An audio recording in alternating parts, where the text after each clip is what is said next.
The Boss Husband. Credit to the author. 1330-38. Ang mga pangalan po na nandito ay galing sa mga name generator. Kaya kung meron man pagkakatulad sa mga pangalan ng totoong tao o lugar, ito ay tunay na hindi sinasadya. Ang kwentong ito ay rated SPJ. Striktong patnubay sa mga walang jowa. Ito ay bawal din sa bata, at matatandang walang asawa.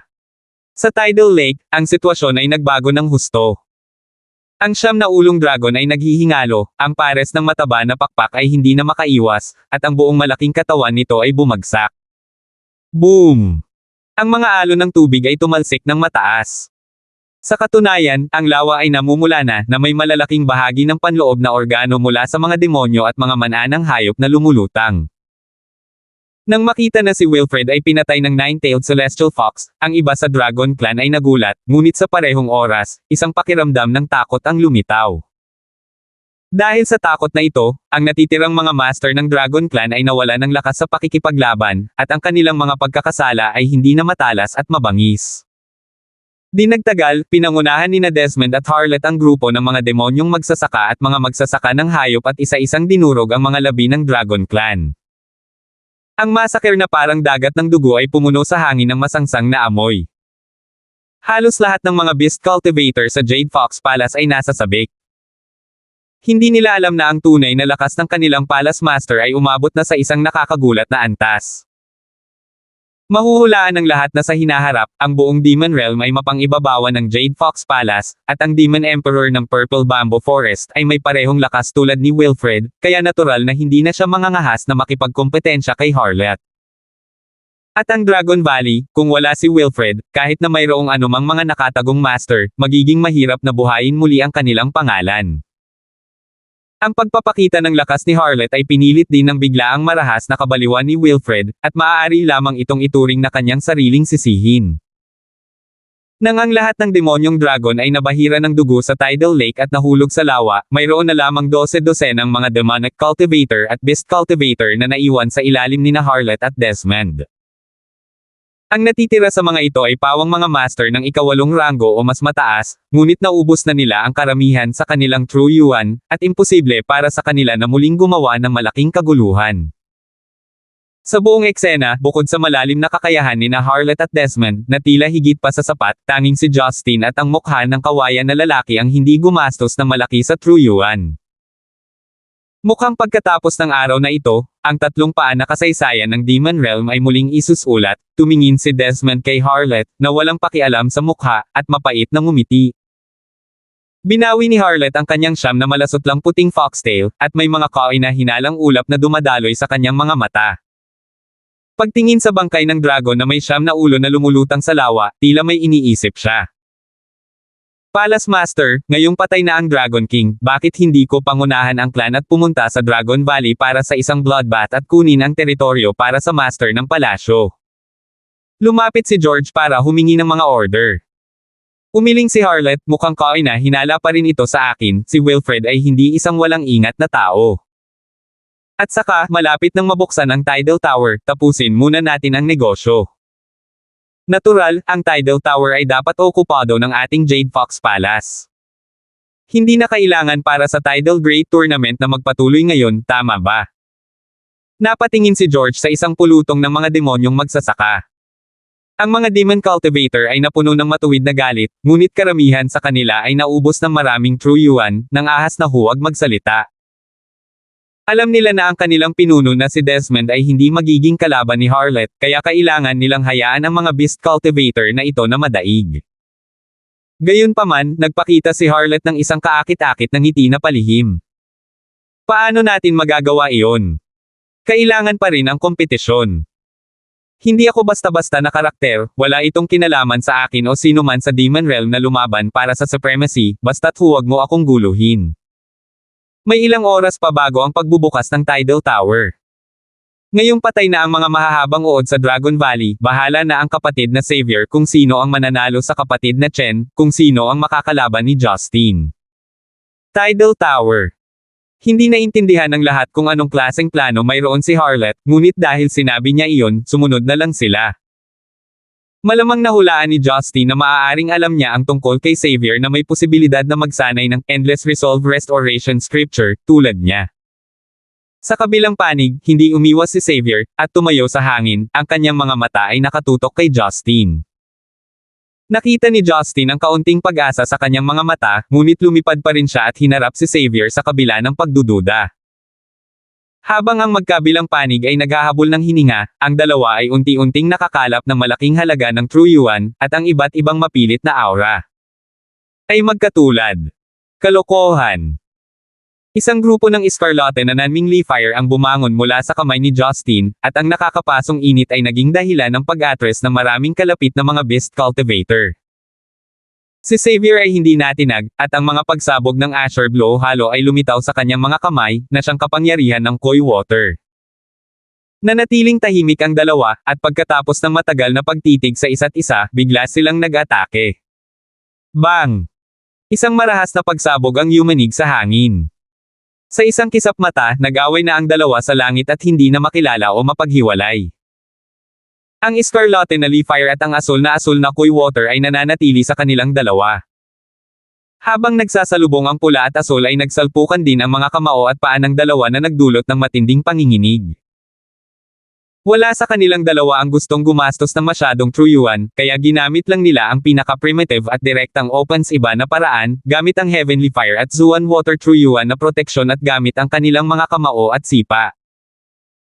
Kapag ang iyong lakas ay umabot sa isang tiyak na antas, ang pagharap sa mga kalaban na halos pareho, ang ganap na pakikipaglaban sa kamay ang magiging pinakamadaling paraan upang makilala kung sino ang mas mababa o mas mataas. Ang mga magsasaka ng hayop at ang mga magsasaka ng demonyo ay nabighani, at lihim na nagulat. Anong uri ng mga kasanayan ang ginamit ng dalawang ito? Paano nila makokontrol ang makalangit na apoy at ang tubig ng Zuan? Kumuha ng swing kick si Justin, at lumitaw ang isang puting gintong Samadhi True Fire. Hinarang ito ni Xavier gamit ang kanyang mga braso, pagkatapos ay binuksan niya ang isang itim at asul na Ming Water Shield, at habang pinapatay ang Samadhi True Fire, iniwas niya ang kanyang kamao at nagpasabog ng isa pang bola ng Samadhi True Fire. Ang mabangis at nangingibabaw na True Fire ay dumampi sa mga tainga ni Justin, pagkatapos ay naghagis siya ng isang True Fire na letigo at hinaila ito patungo sa baywang ni Xavier. Boom! Isang bilog ng tunay na apoy ang bumulwak mula kay Xavier, na nabasag ang mahabang letigo sa kamay ni Justin, at kasabay nito, ang pagmamadali ay nagdala ng suntok sa tagiliran ni Justin. Hindi nagabalang umiwas si Justin, isang madugong apoy ang biglang nag-apoy sa buong katawan niya, parang dugong pulang lotus na namumulaklak sa hangin. Ikaw Fire! Iniwasan ito ni Xavier nang may pag-aalala, at sumigaw ng malakas sa likod ni Justin. Kung aatake siya muli, hindi maiiwasang magdusa siya sa pagkasunog ng kanyang kaluluwa, kaya dapat siyang tumigil sa lalong madaling panahon. Nang marinig niya ang boses na ito, biglang bumalik sa katinoan si Justin, na mula ang kanyang mga mata na parang luluha na siya. Ang boses na ito. Ay! Ikaw ba talaga? Tio! Bulalas ni Justin. Sobrang bilis ng tibok ng puso niya, at halos hindi siya makapaniwala sa narinig niya. Xavier, sa wakas ay nagpakita ng isang masayang tawa, at tahimik na tinanggal ang maskara, ipinakita ang isang bahagyang magaspang ngunit maamo na mukha. Naramdaman ni Justin na parang nakuryente siya. Mahigit 10 taon na niyang hindi nakita ang mukha na ito mula noong 9 na taong gulang siya, ngunit kahit na ganoon, nakaukit ito sa kanyang puso magpakailanman, na may walang katapusang pasasalamat. Bago bumalik sa Zenica, kung sino man ang makakapagbigay kay Justin na igalang ang isang tao bilang isang elder, ito lang ang lalaking nasa harap niya si Thaddeus. Xavier! Thaddeus! Haha! Haha! Tumawa si Justin ng nakakatuwang, walang pag-aalinlangan, na parang batang may dalang candy, tito. Ikaw! Talaga! Ang kanyang itim na buhok ay umindayog sa hangin, inihayag din ng mga mata ni Thaddeus ang uri ng pagmamahal sa ama na hindi niya kailanman ipinakita.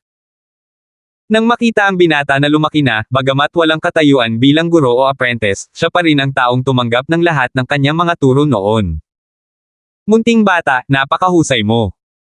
Ilang beses sinabi ni Thaddeus ang napakahusay, at siya lamang ang nakakaalam ng iba't ibang kahulugan. Ang mga demonic cultivator at beast cultivator sa kanilang paligid ay nagpakita ng nagulat na ekspresyon.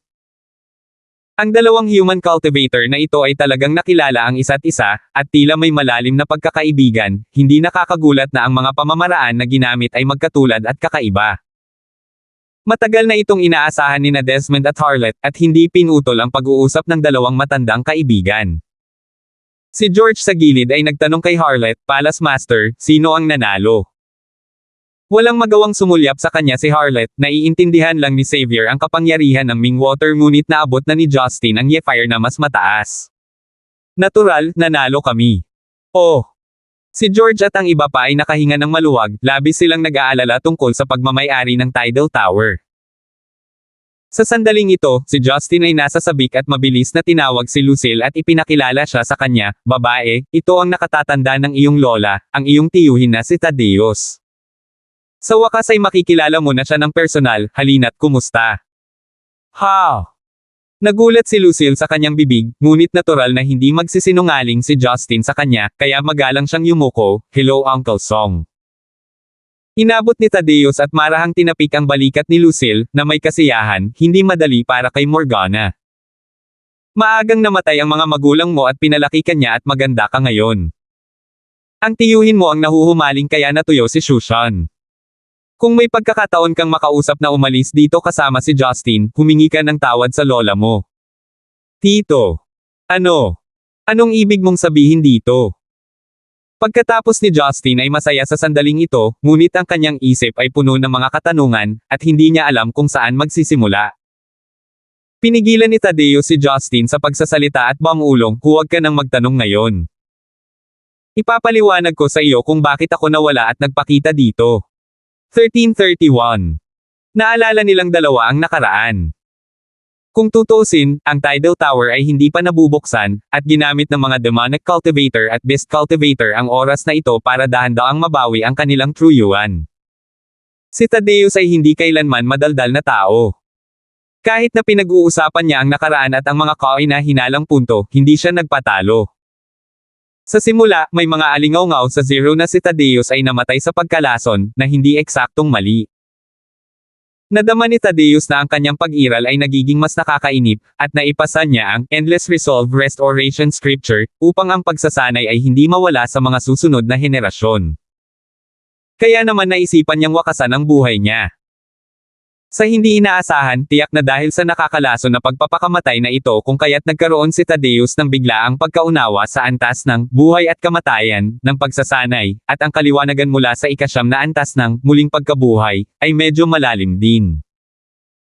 Napagtanto ni Justin ang ikawalong antas dahil naramdaman niya ang paghihiwalay sa 17.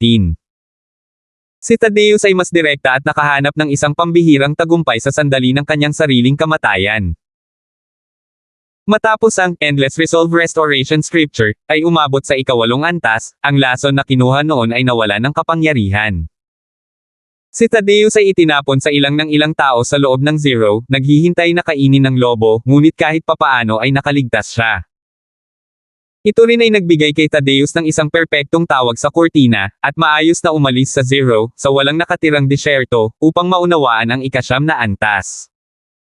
Pagkatapos ng lahat, si Thaddeus ay isang bihirang henyo sa Shushan sa loob ng daan-daang taon.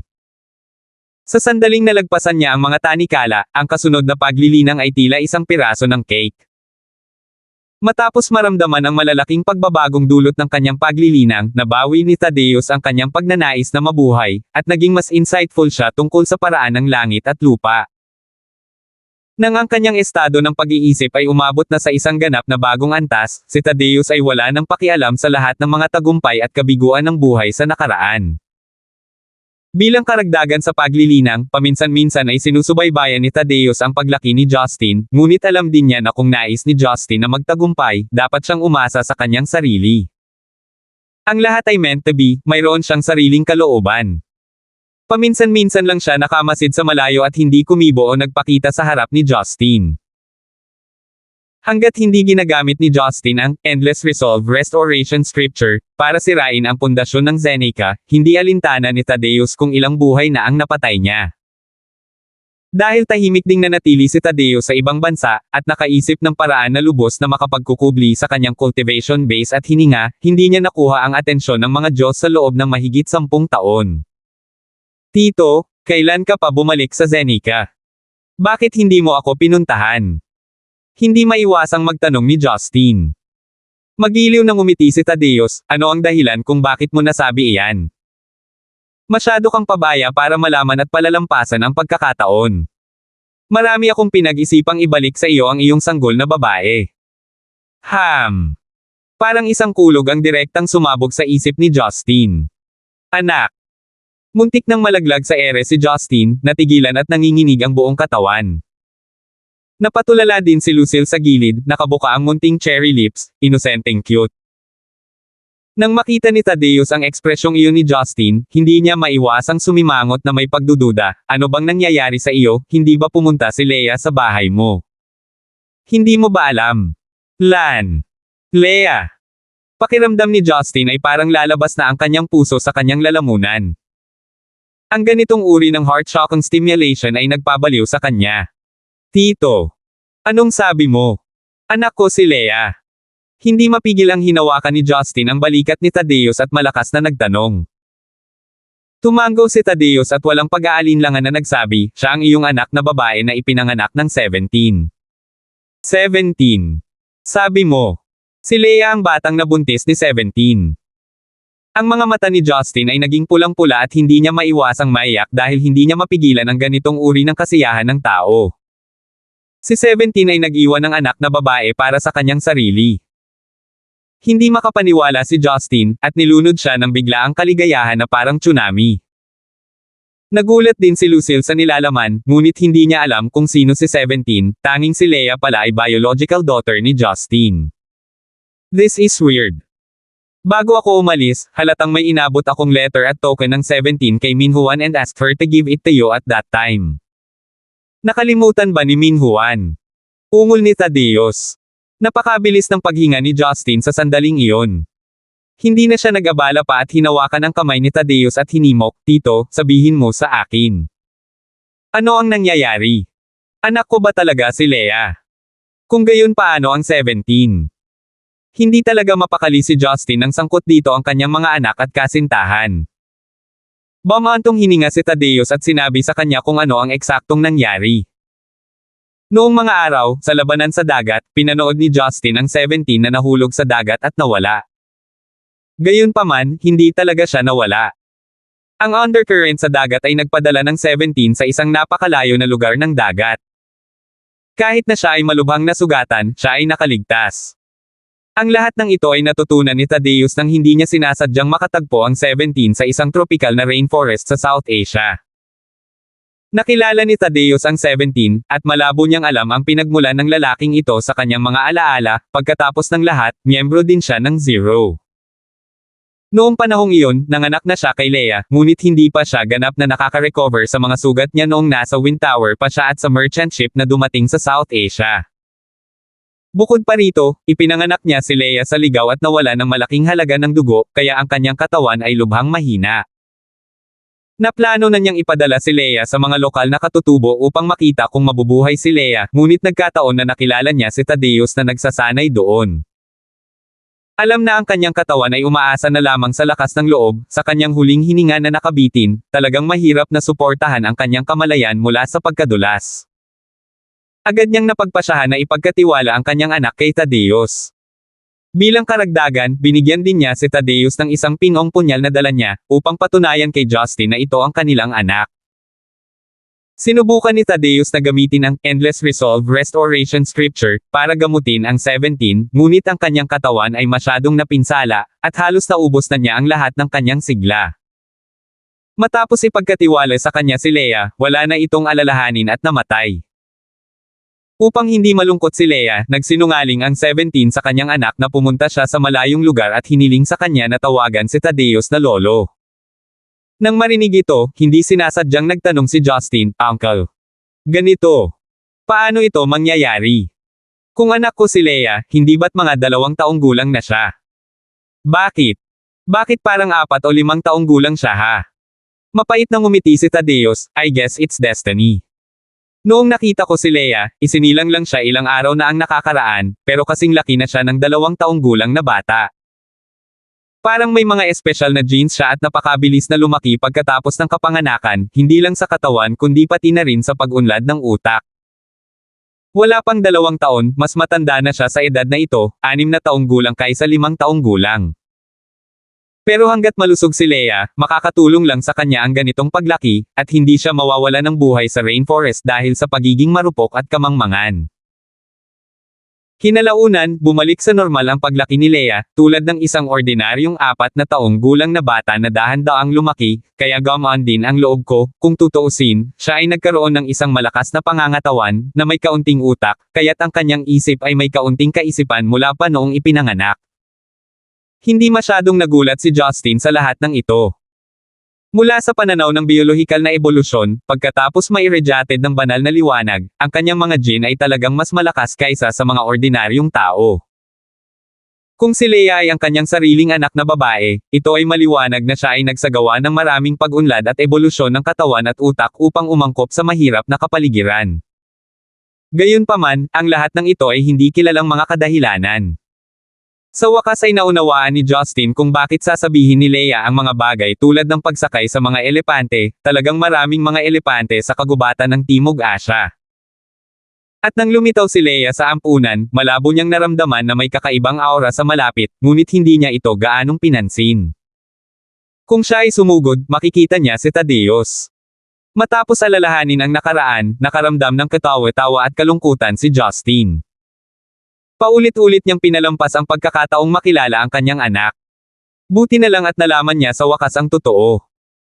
Nang maisip niya ang mabilog na batang babae na napakalapit sa kanya na may sariling laman at dugo, isang mainit na damdamin na hindi mabilang na mas malakas kaysa dati ay dumaloy sa kanyang mga paa at ang kanyang mga mata ay puno ng kahinahunan. Natural, mas lumakas ang damdamin ng gustong kumawala sa Demon Realm at bumalik sa tabi ng kanyang anak. Si Lucille, na nasa gilid, ay natarante at nagtanong, "Tito, dahil alam mo na si Leia ay anak ni Brother Gibson, bakit hindi mo siya pinabalik ng direkta?" 1332. Nang banggitin ito ni Lucille, bumalik sa katinoan si Justin at tumingin kay Thaddeus nang may pagtataka. Napabuntong hininga si Thaddeus, natahimik siya sandali at walang magawang sinabi, ang biglaang pagpapakita ng isang bata ay maaaring magkaroon ng malaking epekto sa iyong bagong nabuong pamilya. At saka, hayaan ang isang bata sa tabi mo sa oras na iyon, sa tingin ko ay hindi ito isang ligtas na paglipat. Nagulat si Justin, na parang may naiintindihan siya. Dinala ko si Leia para maglibot sa Zenica ng mahigit kalahating taon. Una, hindi ko alam kung paano babanggitin ito sa iyo, na sinasabing umalis na ng tuluyan ang 17. Pangalawa, gusto kong makita kung paano uunlad ang pisikal na kondisyon ni Leia dahil nag-aalala ako tungkol dito. At saka, kung iisipin mo ang iyong cultivation base sa panahong iyon, wala kang magagawa ng malaki, higit pa sa iyong pagkalito, higit pa sa mga kababaihan. Sunod-sunod na lumitaw sa paligid mo, at ang ikinagulat ko ay nagpakasal ka, naramdaman kung gusto mong mamuhay ng matiwasay. Alam ko na kung napagtanto mo na mayroon kang isang anak na babae, tiyak na pahalagahan mo ang iyong anak na babae ng higit sa anumang bagay, malamang na ang matatag na tahanan na nakuha mo ay nawala. Hindi napigilan ni Justin na mapakilos, si Thaddeus ay tahimik na nag-isip tungkol sa kanya ng higit pa kaysa sa kanyang naisip. Sa katunayan, minsan naisip ni Maria na itinuring niya siya bilang kapalit ng 17. Kung lilito si Leia sa oras na iyon, maaaring hindi mapagaan ni Justin ang kanyang puso, at mahirap para kay Maria na tanggapin ito. Sa ngayon, ang kanyang asawa at mga anak ay hindi mapaghihiwalay.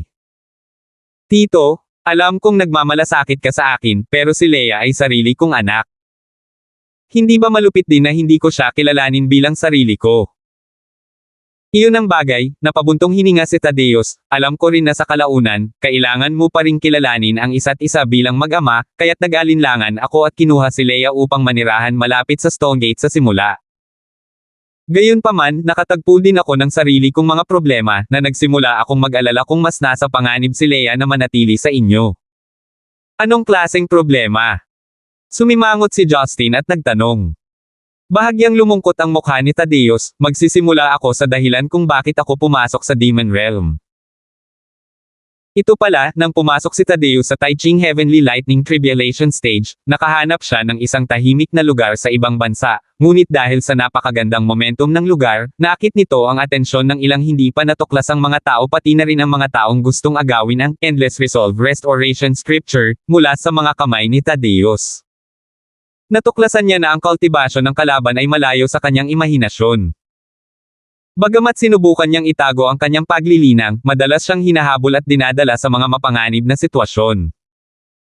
Unti-unting nawala ng sigla si Tadeus, at naging mahirap hawakan si Leia. Kasabay nito, nag-aalala siya na malaman ng kabilang partido na si Justin ay nagsasanay din ng Endless Resolve Restoration Scripture, kaya kinailangan niyang umalis. Upang ipaalam kay Justin ang katotohanan, nagsulat si Tadeus ng isang liham at ibinigay kay Minhuan ang punyal na iniwan ng 17, at hiniling sa kanya na dalhin si Leia kay Justin. Kung hindi siya nakabalik sa Stonegate sa tamang oras, kung gayon ipaubaya ang lahat kay Justin ang pinakamahusay na magagawa niya. Ang matitiyak ko ay isang babae ito, at ang antas ng kanyang paglilinang ay dapat na umabot sa pinakamataas na antas ng yugto ng Weak Waters, o mas mataas pa. Bagamat ang aking Taiching Heavenly Lightning Tribulation ay walang mas mababa sa kanya sa mga tuntunin ng yugto, dapat mong malaman na ang lakas ng True Yuan ay hindi lamang maihahambing ayon sa mga yugto. Siya ay malinaw na pumasok sa kanyang yugto ng mahina, ayon sa kapangyarihan ng tubig. Ang mga prinsipyo, sa kabila ng iba't ibang mga landas, ang mga cultivator ay maaakay pa rin patungo sa parehong layunin kahit na ang isang paraan ng paglilinang ay hindi makadaan sa 9 Heavenly Lightning Tribulation Stage sa unang pagkakataon, may posibilidad pa rin na sa pamamagitan ng nakuhang pagsisikap, mula sa antas ng 3 Gibson Fire Tribulation at 6 Frostwater Tribulation, ang isang tao ay maaaring makalusot at makapasok sa ni. Nikatikip ang mukha ng babae, at hindi ko makita ang totoong anyo niya mula simula hanggang sa huli. Alam ko lang na ang kanyang cultivation technique ay puno ng sobrang advanced na Genjin True Yuan na matalas at brutal. Matapos ipagkatiwala sa iyo si Leia, hinikayat ko ang babae habang tumakas ako sa iba't ibang lugar sa Zenica. Ang kanyang cultivation base ay mas mataas kaysa sa akin at napilitan akong tumakas sa ilang direksyon sa tuwing tatakbo ako. Hanggang isang hiting gabi, nang dumaan ako sa Shushan, hindi ko sinasadyang naalarma ang Demon Lock Tower sa gitna ng Shushan. Oo, dapat mong malaman ngayon, ito ay ang Tidal Tower. Makatuwiran na lahat tayo ay mga taong nagsasaka at hindi dapat magbigay ng inspirasyon sa kapangyarihan ng Tidal Tower, ngunit ang babae ay hindi mukhang tao rin. Matapos ma-detect bilang isang dayuhang lahi ng Tidal Tower, sinipsip siya sa Demon Realm na ito kasama ko.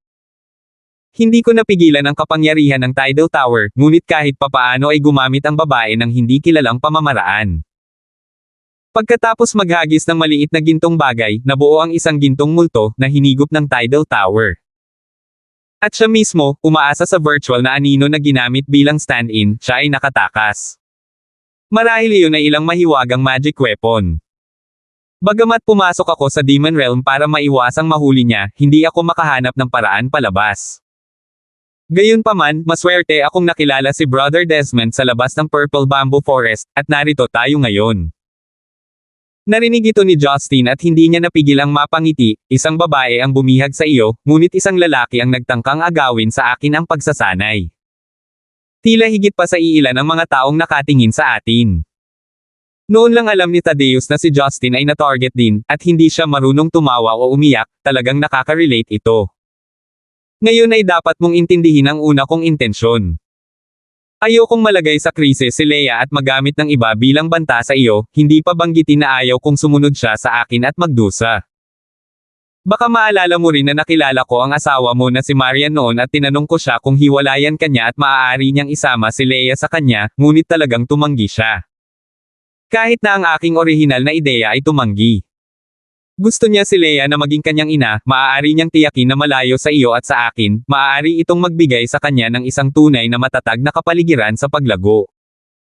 Natural, hindi makakalimutan ni Justin ang pangyayaring ito. Noon, sinisiraan pa niya ang lolo ni Leia na may problema sa utak. Sino siya para panghimasukan ang kasal ng isa? Gayunpaman, hindi niya alam na may ganoong taya. Mabuti para sa iyo na malaman ang mga bagay na ito ngayon. Ang ikinalito ko ay kung paano hindi sinunod ni Minhuan ang sinabi ko at ibinigay ang token sa iyo pagkatapos ng isang buwan. Si Minhuan ay isang tapat na babaeng magsasaka na matagal ko nang kilala. Ito ay may katwiran na hindi siya salungat sa aking mga tagubilin, medyo nalilito si Tadeus at nakasimangot siya.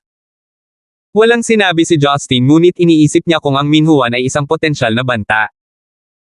At muli, kung wala siyang mapansin kahit na madalas siyang nakikita, ito ay nagpapahiwatig na siya ay nagtago ng malalim. Sa pag-iisip nito, si Justin ay labis na sabik na makaalis sa Demon Realm na ito. Uncle, kapag nagbukas ang Tidal Tower, bakit hindi ka sumama sa akin? Kung hindi, kailangan mong maghintay ng isa pang 60 taon. Sa oras na iyon, huli na ang lahat, sabi ni Justin. Nang hindi na hinintay ang sagot ni Tadeus, si Desmond sa hindi kalayuan ay hamarang sa kanila, "Little brother Gibson, I don't think so it's a good idea for you and brother Song to be overly aggressive. The 99 purple green heavenly lightning in the Tidal Tower is not a joke. Never try never know. Kung mamamatay ako dahil dyan, mas gugustuhin kong tamaan ng kidlat," matigas na sabi ni Justin. Lumapit ngayon si Zemo, at ngumuso, "Brother, hayaan mo na lang siya." Anyway, ayon sa rules, si Brother Justin ay nanalo at ang mga tao mula sa Jade Fox Palace ay kwalipikadong pumasok sa Tidal Tower. Hayaan mo na lang siya dahil gusto niyang subukan, masyado siyang matigas ang ulo para kumbansihin pa rin. Hindi ko pipigilan si Justin kung talagang gusto niyang pumunta. Ngunit, kapatid na Song, hindi ka dapat pumunta roon para hanapin ang sarili mong kamatayan. Mahigit 1,000 taon na akong naghintay para makakuha ng ganoong kaitiwala. Paano ko siya makikitang mamatay na lang sa walang kwentang kamatayan? Hindi nasisiyahang sabi ni Desmond. Malayang ngumiti si Tadeus, "Kuya Desmond, kahit hindi mo ako pigilan, hindi ako pupunta sa tore."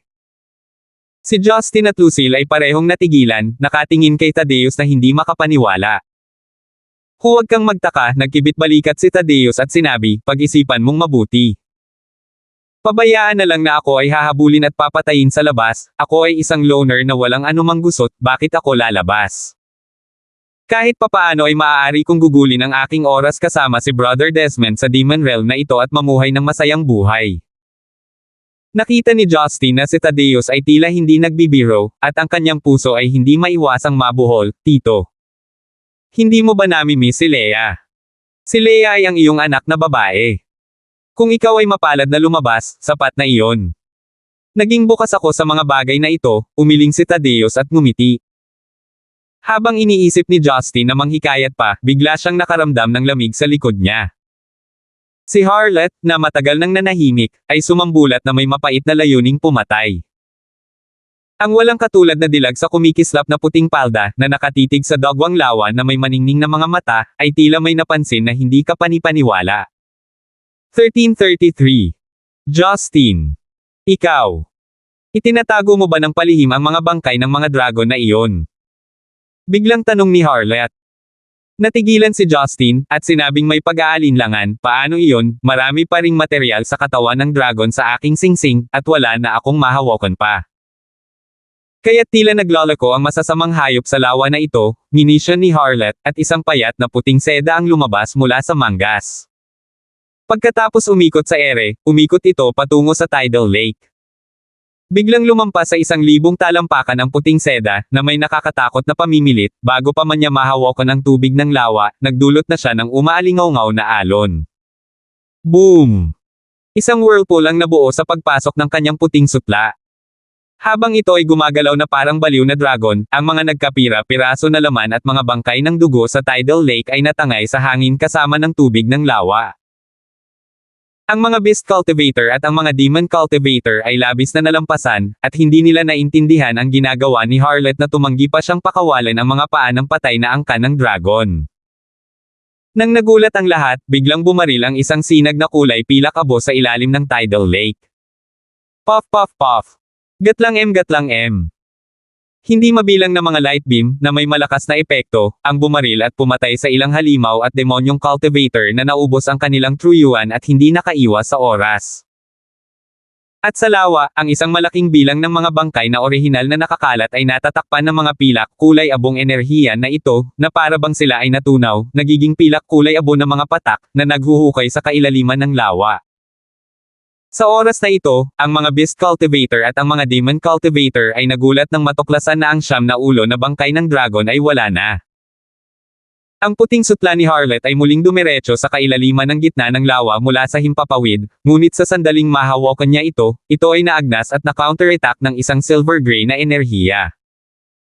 Sumimangot si Yuzo Ning Liu, at agad na pinutol ang bahagi ng kanyang puting sutla, tinitigin ang kalaban na lalabas na sa lawa na medyo hindi maisip. Enerhiya ng antimatter. Tony. Malinaw na napapansin ni Justin kung sino ang nagdudulot ng gulo, at napabuntong hininga siya sa kanyang puso. It was really meant to be, no wonder na wala ang Pyle, parang nahulog na naman sa bitag niya.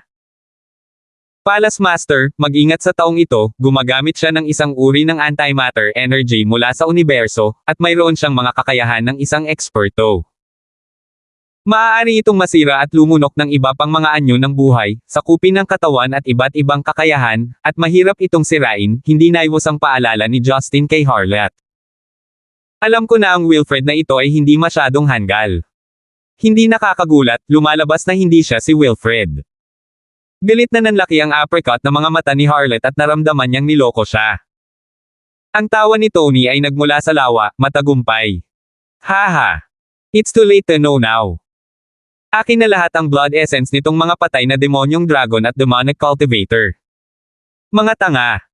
Ni hindi nga kayo makatayo ng matatag ngayon, so what makes you think that you can fight me? Sa gitna ng galit na pagtawa, si Tony ay bumalik sa kanyang sariling hitsura. Ang kanyang mahina at maisla na mukha at ang kanyang payat na katawan ay hindi tugma sa mga baliw na salita. Nang makita ang kakaibang Tony na biglang sumulpot sa harap ng lahat ng buhay na Beast Cultivator at Demonic Cultivator ay nakadama ng hindi pa nagagawang pressure. Nahijitin na ng pamimilit na ito ang Wilfred. Ngunit hindi ito mula sa True Yuan, ano ito? Hindi ko pa naramdaman ang ganitong pakiramdam noon, maingat ding inilabas ni Desmond ang kanyang Jade Flute, naghahanda sa pakikipaglaban anumang oras. Sinulyapan ni Tony ang lahat ng mga taong naruroon at nakakulong kay Justin nang may ngiti at sinabing, Justin, paano na ngayon? Kinutya mo ako noon at sinabi mong hindi ako naglakas loob na ipakita ang aking mukha. Sa pagkakataong ito, nakatayo ako sa harap mo. Ngunit tingnan mo, hindi man lang ako nag-abala na makita kang kalaban ko ngayon, hindi mo ba nakikita ang pagkakaiba natin? Tahimik na hinarang ni Justin si Lucille sa likod niya, at tumawa, masyado ka pa ring nagmamalasakit sa impresyon ko sa iyo ha. Ipinapahiwatig nito na ikaw ay may kebab ang loob at maliit na estado ng pag-iisip, sa palagay ko ang mga tao ay hindi nagbabago pagkatapos ng lahat. Nang makita ang walang pakialam na ekspresyon ni Justin, namula ang mukha ni Tony, ngunit hindi nagtagal ay natigilan siya at ngumisi, sabihin mo ang kahit anong gusto mo, alam ng Diyos kung saan nagmumula ang iyong pagtitiwala. Pahihintulutan kitang maging mapagpanggap saglit bago ko kayong lahat na patayin at lamunin ang lahat sa Demon Realm na ito. Sisirain ko pa ang Tidal Tower na ito sa ilalim ng mundong ito at makikita natin kung sino. Iyon ay sinabi, ang buong katawan ni Tony ay nagbago sa isang kulay pilak na kulay abo na katawan ng enerhiyang antimatter at mabilis na lumaki. Umuungol. Umalangaw-ngaw sa mga ulap ang matinding dagandong, at si Tony ay naging 9 na ulo na katawan ng dragon tulad ni Wilfred dati.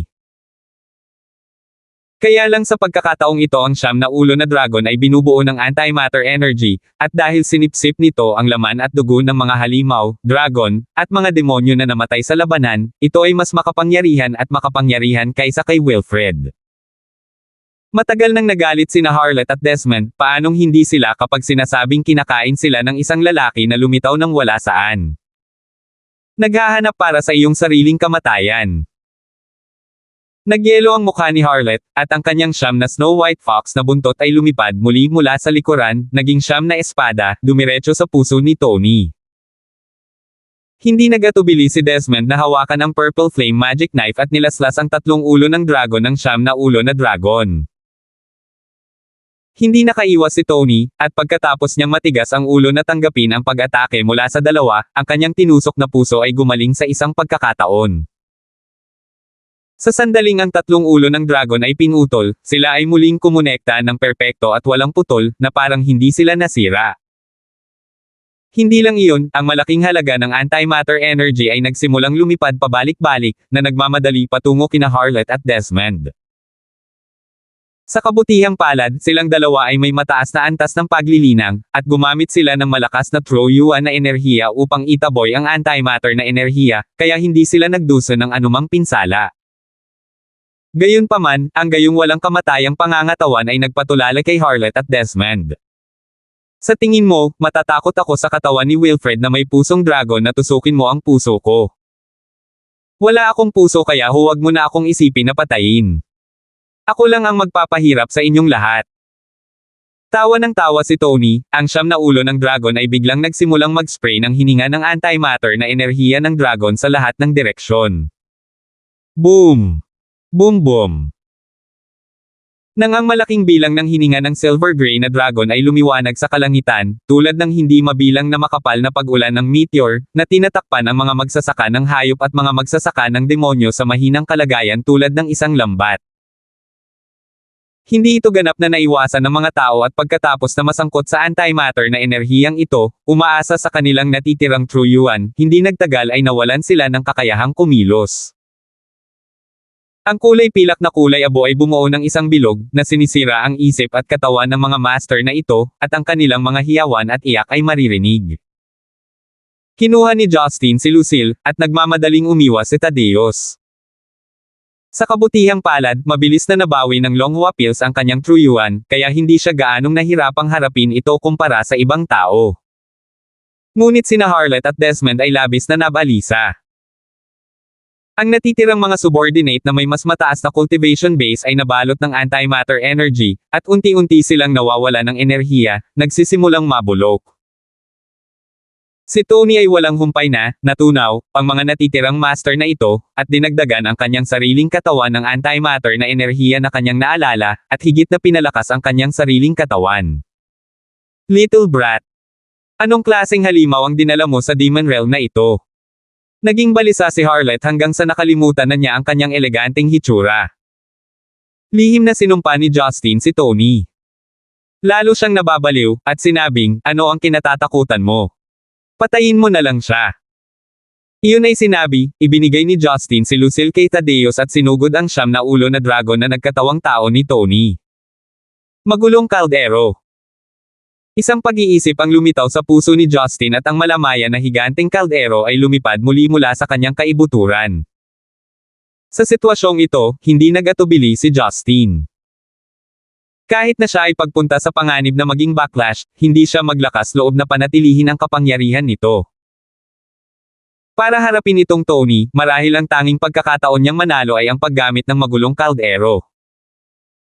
Sina Desmond at Thaddeus ay parehong tumingin sa higanteng kaldero na ipinatawag ni Justin sa gulat. Dahil sa umaalon at malalim na kapangyarihan mula sa kalderong iyon ay natigilan sila at nagulat. Ang higanteng kaldero ay malakas laban sa hangin, sa isang kisap mata, ito ay kasing lapad ng pool na higit sa 100 square feet. Ang anino ng magulong hayop ay lumitaw mula sa tuktok ng kaldero, at ang mga sinaunang inscription sa paligid ng higanteng kaldero ay unti-unting naging malinaw. Nanatili ang pulang-pula at kulay abo na aura, ginalaw ng magulong halimaw ang pares ng mataba nitong pakpak, at ibinuka ang bibig nito sa siyam na ulong dragon upang lamunin ito.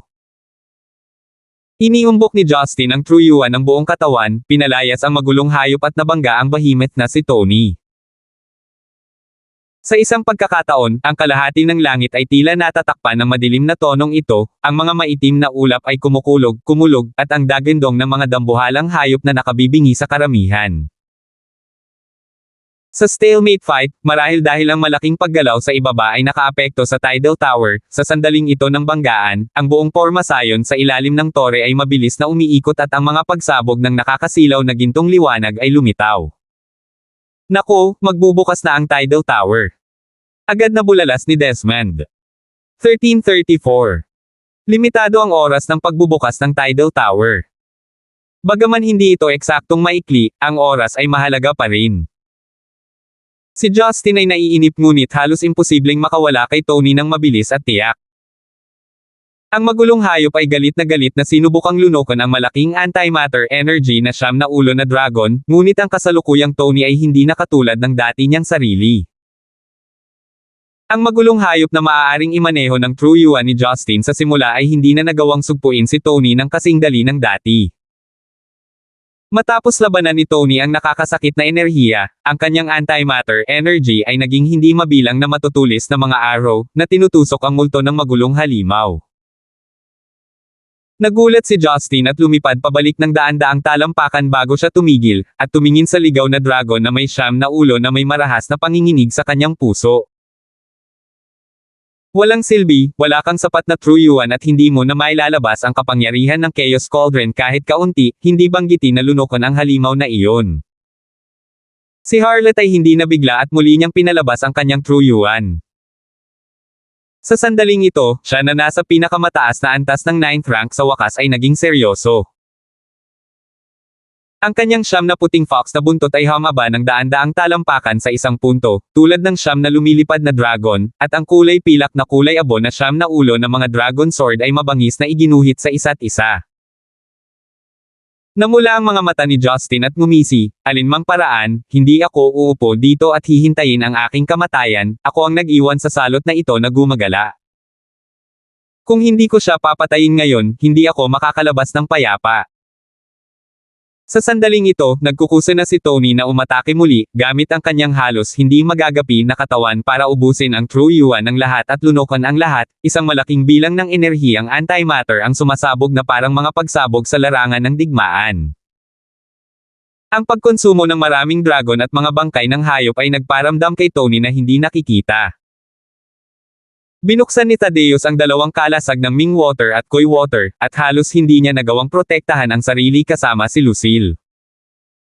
Gayunpaman, nakasimangot siya at tila naabot na niya ang kanyang limitasyon.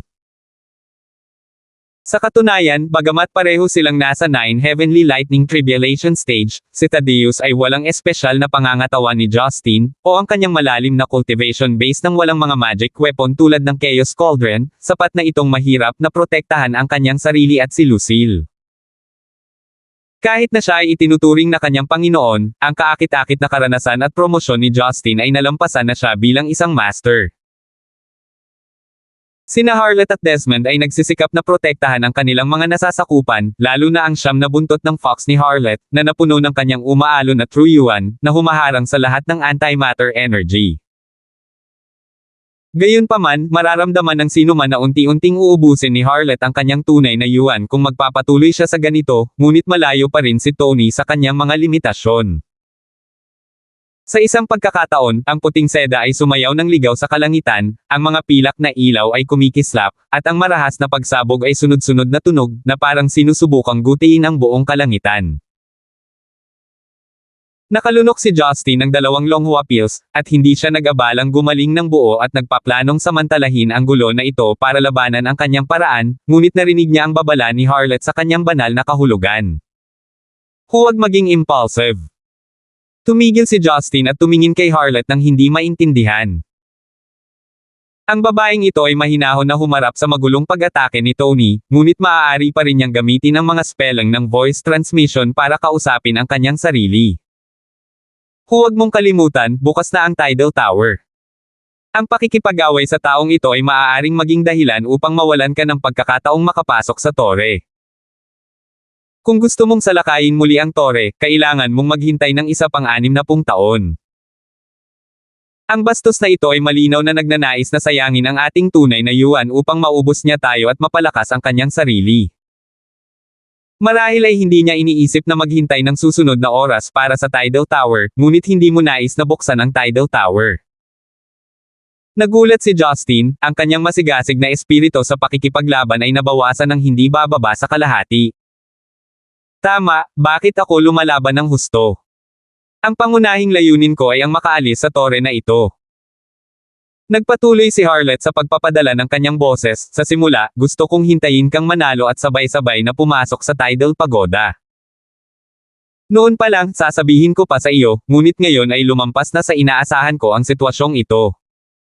Dapat mong dalhin si Lucille ng mag-isa sa tower at tingnan kung makakalabas ka sa tore na ito. Si Justin ay may walang malasakit na mukha, ngunit siya ay humanga. Talagang binalak ng babaeng ito na tulungan sila ni Lucille palabas ng tore. Naaalala ang iba't ibang aksyon ni Harlot sa pagtulong sa kanya at kay Lucille noon, hindi siya nag-alinlangan sa kanyang intensyon. Kung tutuusin, magiging madali para sa kanya ang mamatay sa kanyang mga kamay. Hindi nagtagal, ipinadala ni Harlot ang ilan sa kanyang mga iniisip kay Justin. Sa pagtatapos ng kanyang mga salita, hindi mapigilan ni Justin na magpakita ng gulat, nagtataka kung bakit hindi niya ito naisip. Si Tony doon ay may naramdamang kakaiba at sinabi sa malalim na boses, "Justin, bakit ka umaarte na parang pagong na nanliit ang ulo? Halika. Magtatago ka pa ba sa likod ng fox na ito?" Kinagat ni Justin ang kanyang mga ngipin at dumiretso sa Thaddeus, niyakap si Lucille, at same time na sinabi, "Tito, alam kong gusto mo talagang manatili dito, ngunit hindi na kita makakasama pa, kailangan kong isama si Lucille." Mukhang matagal na itong inaasahan ni Thaddeus. Sa isang mahinang ngiti, naglabas siya ng isang string ng Buddhist beads at ibinigay ito kay Justin. "Itong string of Buddhist beads ay para samahan ko si Leia all these years. Hindi maganda para sa akin ang uminom at mabaliw, kaya isinusuot ko ito. Bagamat mortal na bagay, kinikilala ito ni Leia. Kung makalabas ka, dalhin mo sa Leia para maalala niya ako at hindi makalimutan ang kanyang lolo kapag siya ay tumanda. Siya kasi ang lolo na nag-aalaga sa bata ng mahigit 1 taon." Ang pagmamahal ni Thaddeus para kay Leia ay malalim at mahirap pa ring talikuran, ngunit talagang ayaw niyang lumabas at mabahiran ng dugo at luha, iwanan si Desmond sa mga panganib na kinakaharap niya rito, kaya pinili niyang manatili. Inilagay ni Justin ang Buddha beads sa storage ring, nagpapasalamat at nag-aatubili, tumango siya kay Thaddeus na may masalimuot na ekspresyon at saka binuhat si Lucille at sumugod sa tore sa itaas ng malaking formation. Sinusubukang tumakas. Hindi ganoon kabilis. Inaasahan ni Tony na maaaring ayaw lumaban ni Justin, at biglang pinanatili ang katawan ng 9 na ulo ng dragon at binago ito sa orihinal nitong anyo, nagmamadaling tumungo sa Tidal Tower na parang isang silver gray na batis.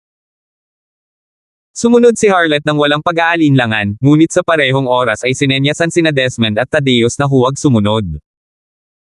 Nagkatinginan sina Desmond at Thaddeus, at biglang may naisip, hindi kaya. Sinadya ni na Harlot at Justin si Wentao papunta sa Tidal Tower.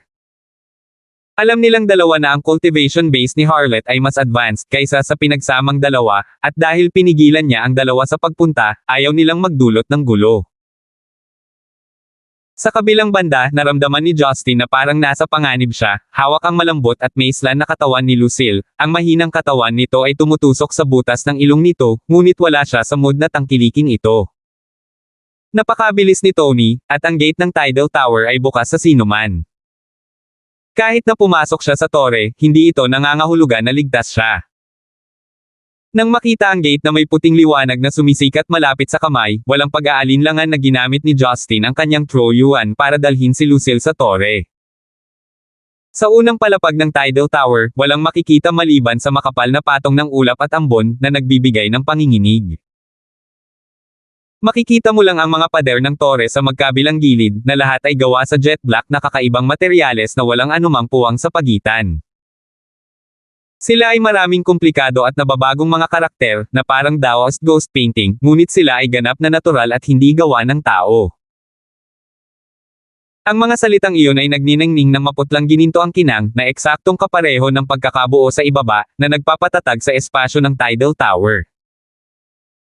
At sa ground ng unang palapag, tulad ng binanggit ni Harlot, mayroong ilang makukulay na espiritong damo at prutas. Bagamat hindi nila nakikilala ang mga ito, talagang puno sila ng espiritual na aura. Gayunpaman, sa sandaling isara ang pinto ng Tidal Tower, ang lila at asul. Muling dama po ang makalangit na kidlat sa unang palapag, kaya imposibleng mangolekta ng labis. Sa katunayan, sa sandaling ito, wala sa mood si Justin na bigyang pansin ang mga spirit grass na ito, dahil naabutan na ni Tony sa likod. Sa kabutihang palad, ang bilis ni Harlot ay napakabilis din, at ang kanyang siyam na foxtail ay nabuo ng isang pagkubkob upang harangin si Tony. Ngumisi si Tony, isang dagwang bahaghari ang kumislap sa kanyang kamay, at isang kilya na mahabang kutsilyo ang lumitaw at nilaslas ang foxtail ni Harlot. Slash! Gatlang M. Ang kanyang mga buntot ng fox ay pinutol ng tatlong bahagi, ginto at pulang dugo ang tumalsik at nagkalat sa paligid. Hindi napigilan ni Harlot na manginig. Ang kanyang siyam na fox na buntot ay konektado sa kanya, bagaman sila ay ubo muli pagkatapos putulin, siya ay magdaranas pa rin ng sakit. Kasabay nito, hindi makapaniwalang tumingin siya sa dragon bone long knife, at sumigaw anuman ang ugali, napakasamang kutsilyo. Ito ba ang kutsilyong ginawa ni Wilfred gamit ang blood essence ng mga elite masters sa Demon Realm? Matagal na siyang naghinala na ang mga master na namatay sa mga nakaraang taon ay sadyang sanhi ni Wilfred, ngunit hindi niya inaasahan na napakalupit nito na papatayin pa niya ang sarili niyang angkan para lamang sa pagpino ng kanyang kutsilyo. Ano ba? Akala ng Tanggang Dragon na iyon ay hindi ko malalaman na gusto niya akong patayin. Sinadya kong pinaghinalaan niya ako at lumapit sa akin para harapin akong mag-isa para kainin ko siya nang walang nakakaalam. 9th ranking master. Kahit gaano siya nagpumiglas, nagawa ko pa rin kainin siya. Ngayon itong Blood Demon Dragon Bone Knife ay akin na, kakatayin mo ang lahat ng ito ngayon at sasaksakin mo ang lahat ng ito. 1335. Si Harlot ay nanginginig sa galit. Pinahahalagahan ng babae ang kanyang katawan at hitsura kaysa sa kanyang buhay.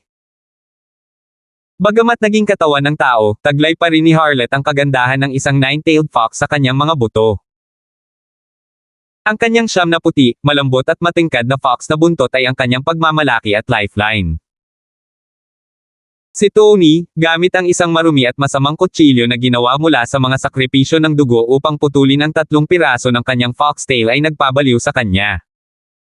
Hayop, tapos ka na, tatapusin kita ngayon. Si Harlot, na tuluyang bumitaw sa kanyang pagpigil at desperadong sinusubukang patayin si Tony, ay higit pa sa baliw. Talagang sumuko siya gamit ang siyam na buntot na pag-atake, ngunit sumugod ng may dominanteng truyuan na namumuo sa kanyang mga kamay at naglaro siya ng malapit na pakikipaglaban kay Tony. Ang Longhua Pills na ibinigay sa kanya ni Justin noon ay may mahalagang papel. Matapos lunokan ng dalawa sa kanila, si Harlot ay napuno ng truyuan at nakipaglaban siya sa parehong antas ng Blood Demon Dragon Bone Knife sa kamay ni Tony. Gayunpaman, ang Blood Demon Dragon Bone Knife na ito ay higit na isang isinumpang sandata sa halip na isang immortal na sandata, napakasama nito dahil nagdadala ito ng maraming kaluluwa ng dragon, na nagpahirap kay Harlot. Ngunit ito ay tiyak na ang banggaan ng True Yuan tulad ng mga bundok na umiikot at ang mga tsunami na nagpamalas ng lakas ng Tidal Tower. Kahit paano niya ng dalawa ang tore, ang Tidal Tower ay tila walang naramdaman, tulad ng isang higanteng nanunood ng dalawang maliliit na uod na nagbanggaan at nakikiliti sa sarili. Matapos itong mapagtanto ni Tony, hindi niya maiwasang bahagyang magulat sa lakas ng Tidal Tower. Tila hindi makatutuhanang gamitin ang Blood Demon Dragon Bone Knife para sirain ang tore na ito. Sa totoo lang, hindi naman siya nagmamadali ngayon. Naniniwala siya na hanggat natupok niya ang lahat ng mga nilalang sa Demon Realm, tiyak na lalago siya sa isang hindi pa nagagawang antas.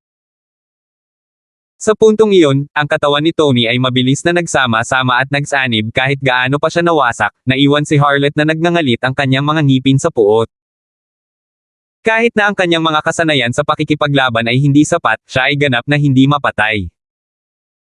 Nang makitang dadalhin pa ni Justin si Lucille sa tore, galit na sinabi ni Harlot, "Bata. Anong tinitingin-tingin mo? Umalis ka na. Paglalaruan ko ang bastard na ito ngayon." Alam ni Justin na hindi siya isang taong hindi mapag-aalinlanganan, ngunit alam din niya na kung patuloy na ha-attack si Harlot, siya ay mawawalan ng lakas. Ito ay dahil si Tony ay kasalukuyang nasa isang estado ng immortalidad, at mayroon pa siyang mahiwagang sandata. Kahit kailan ay hindi siya mahilig mangutang, ngunit kung aalis siya ng ganito, malaking pabor na hindi niya mababayaran. Bakit kaya nag-isip si Harlot para sa kanilang dalawa, kahit na kinaladkad si Tony para sa kanilang kaligtasan, ito ay nagbigay kay Justin ng halo-halong damdamin.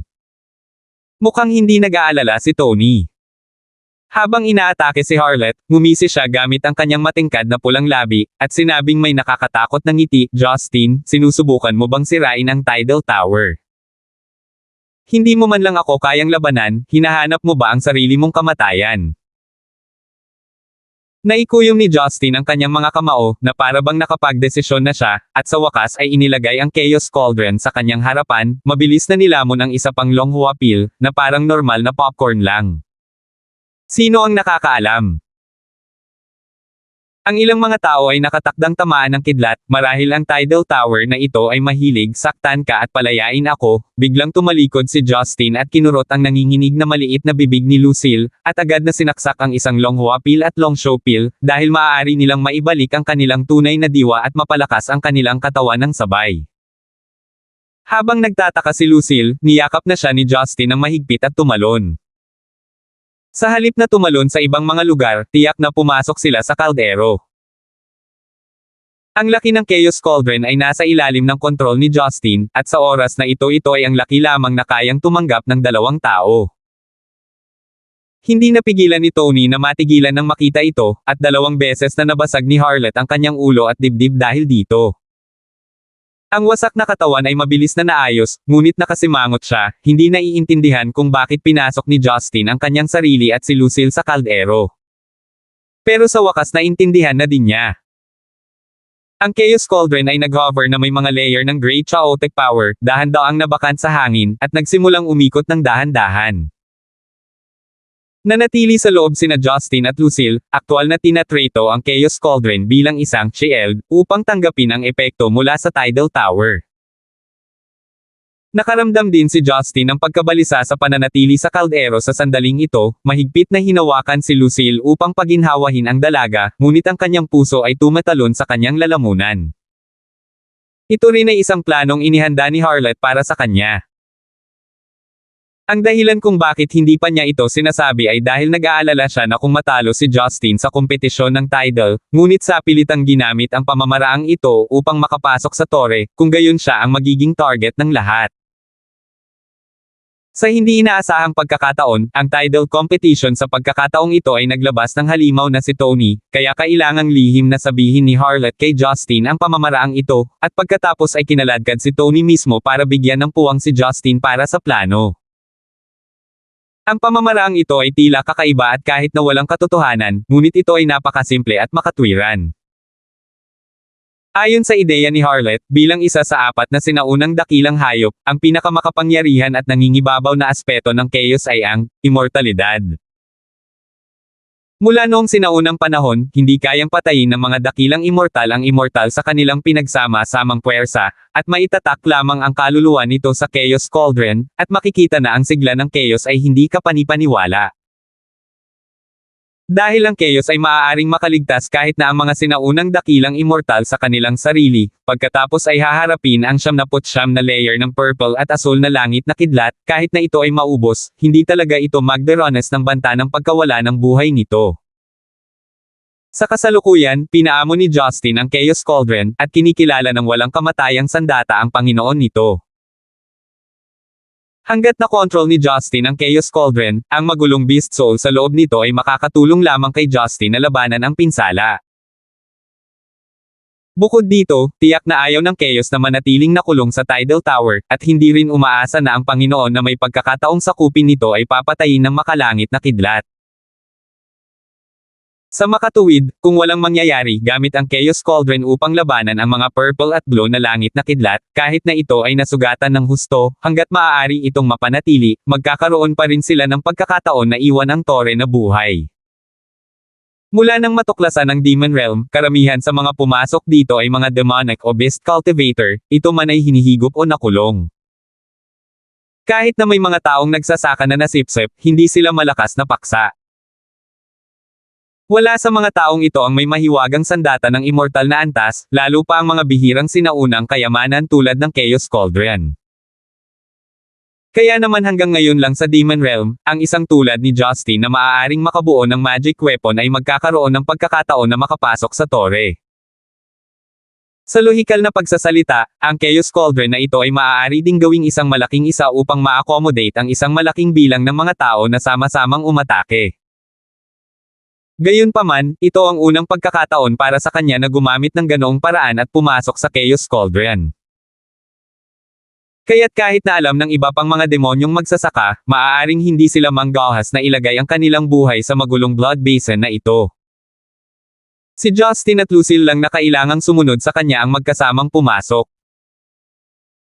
Nang makita ang Chaos Cauldron na tumataas, mabilis na lumilipad patungo sa ikalawang palapag, upang masira ang isang magaan na kurtina, nagngangalit si Tony. Justin! Duwag ka! Huwag kang tumakbo! Sumugod si Tony, hamampas patungo sa Chaos Cauldron, ngunit si Harlot na malapit na sumusunod ay hinawakan ang kanyang leeg at pinilipit ito ng husto. Sa kalagitnaan ng hangin, mabilis na naayos ng antimatter energy ang katawan ni Tony, ngunit wala siyang oras para habulin sila. Humph, ang sabi ng babae mo ay sisirain kanya ngayon. Dito ka masunurin at lalaban sa akin, siguradong papatayin kita. Baliw na asong babae. Nainis din si Tony at galit na ibinato ang kanyang kutsilyo kay Harlot. Ang dalawa ay muling nag-away, at sa loob ng Tidal Tower sa unang palapag, walang katapusang pagsabog dito at doon.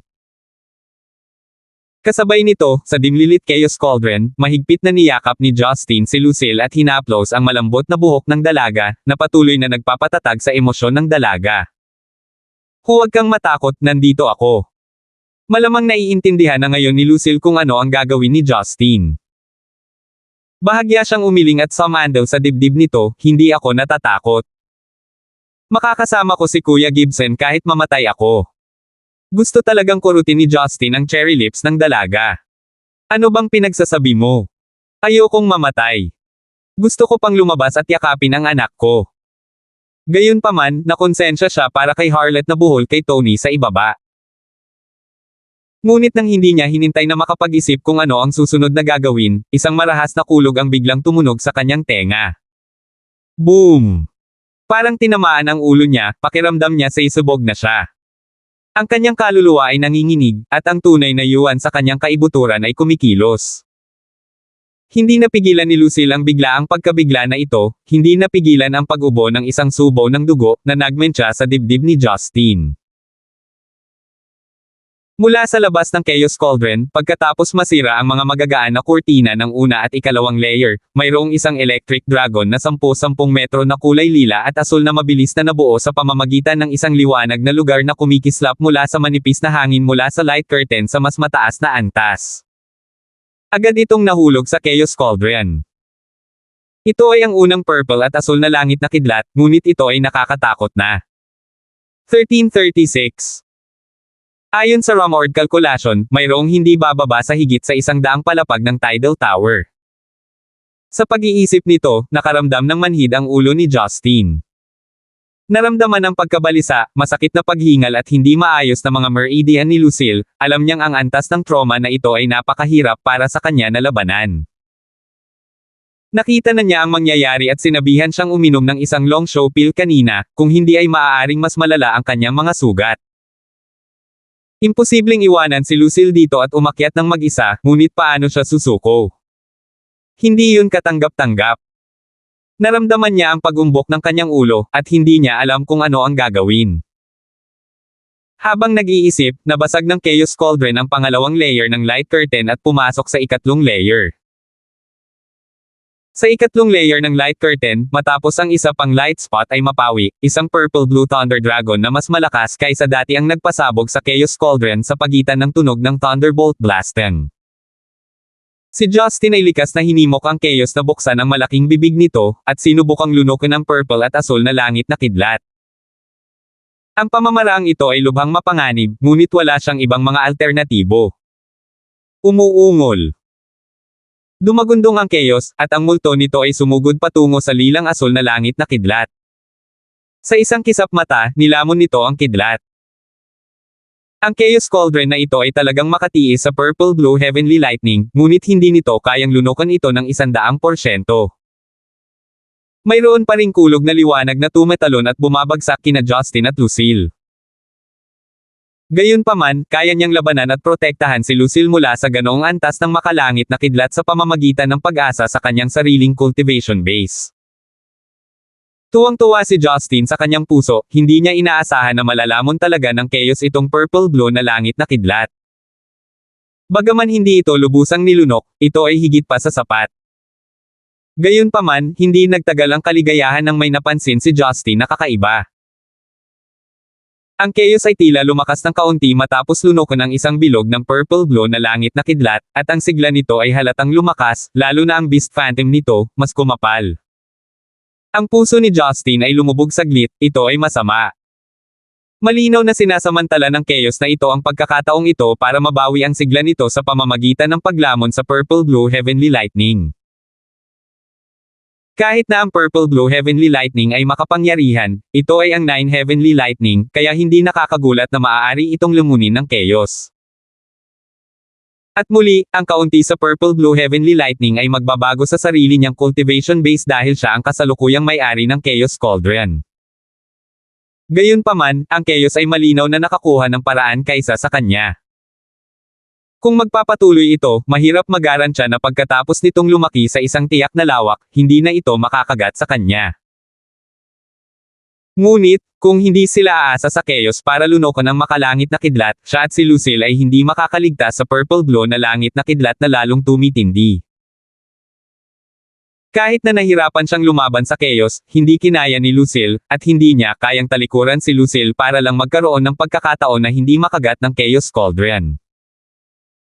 Bagamat hindi siya eksaktong isang mabuting lalaki, basta't ang babae ay pag-aari niya, hindi siya magdadalawang isip na gamitin ang kanyang buhay upang protektahan sila. Ang pagpupumigla sa kanyang puso ay naging sanhi ng patuloy na pagbabago ng kanyang ekspresyon. Sa pagtingin kay Lucille sa kanyang mga bisig, na kagagaling lang ng bahagya, ang kanyang mga mata ay puno ng matigas na kainosentehan. Nanahimik siya sa kabila ng sakit. Hindi niya talaga kayang makitang muli itong natamaan.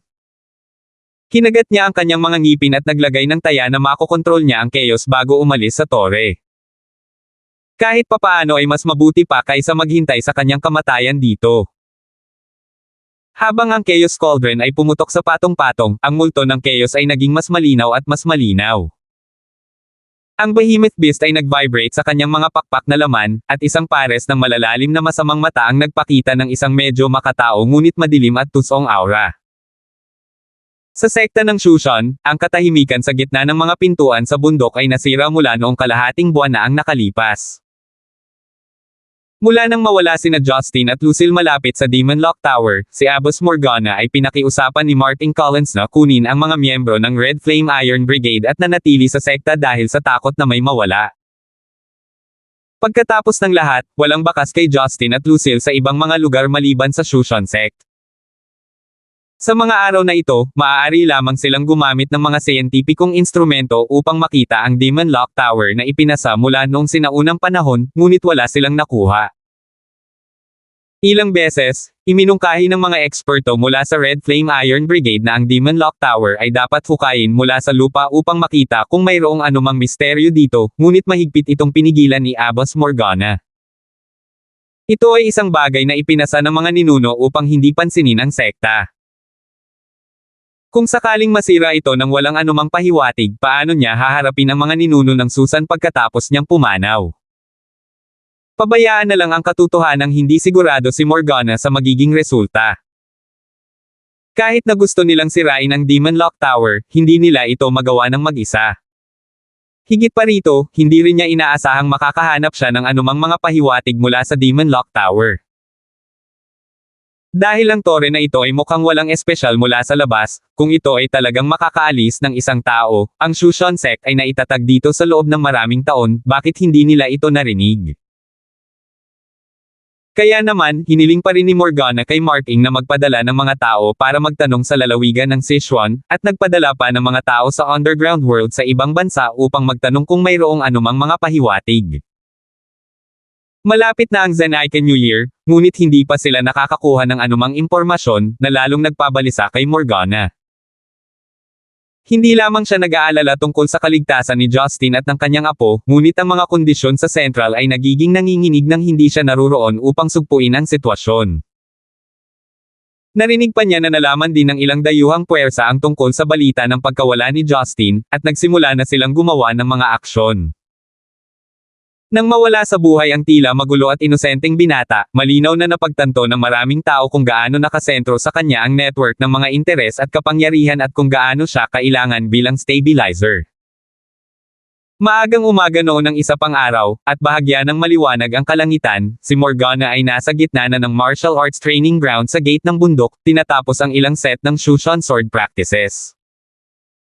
Ang kanyang antas ng paglilinang ay umabot na sa yugto ng walang hanggang kagandahan, at siya ay tumanda ng napakabagal.